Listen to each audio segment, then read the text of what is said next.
Pendant une semaine, 18 enfants de Nanterre ont arpenté les rues de Chalon-sur-Saône à la découverte d'un des plus grands festivals des arts de la rue de France, Chalon dans la rue.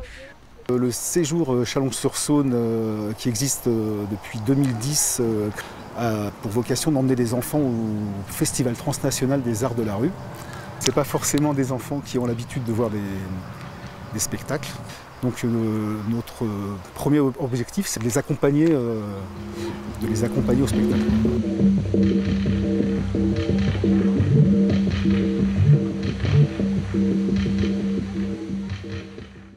Il y a deux journaux, donc ceux qui sont sur l'après-midi prennent le même journal, ceux qui sont sur la soirée prennent l'autre. Cette année, comme les autres années, ce qu'on préconise, c'est que les enfants fassent une recherche sur les programmes qu'on achète, et puis on se répartit avec les enfants, et donc ils regardent les spectacles qu'il est possible qu'ils voient. On essaye d'aller voir un maximum de spectacles différents, donc des spectacles de rue, des spectacles de théâtre, des spectacles de cirque, des spectacles de chant, des spectacles de danse.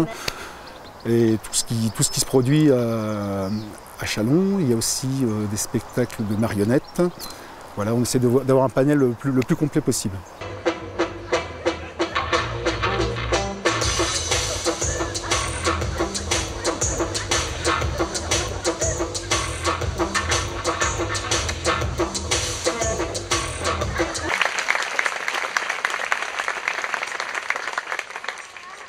À la sortie des spectacles, j'essaye de leur apprendre à mettre des mots sur leurs émotions, ce qu'ils ont ressenti, et pas qu'on reste dans le « c'était nul ».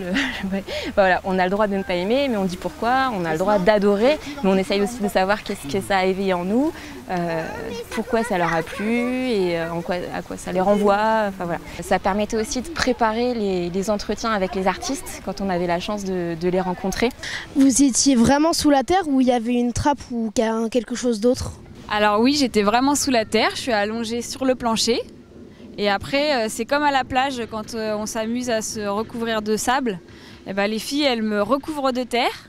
Et après, j'ai quand même le visage où il n'y a pas de terre dessus, parce que sinon, je ne peux pas respirer. Et du coup, le petit effet magique qu'on vous dit, mais qu'il ne faut pas dire au public, hein, c'est très secret. En fait... les plantes, ils servaient à quoi? C'est très imagé.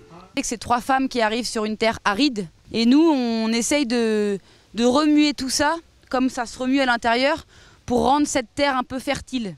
Ces rencontres avec les artistes sont d'autant plus importantes que les enfants sont en mission spéciale à Chalon. De retour au campement, ils ont rendez-vous avec Mireille Odena, programmatrice du Festival des Arts de la rue de Nanterre, Parade. Mireille, qu'est-ce que c'est Graines de programmateur?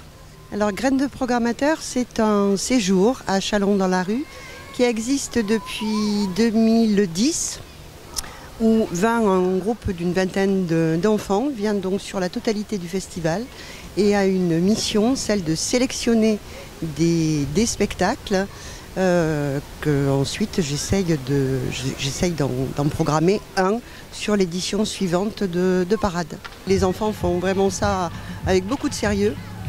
Et on n'a jamais été déçus par le choix des enfants.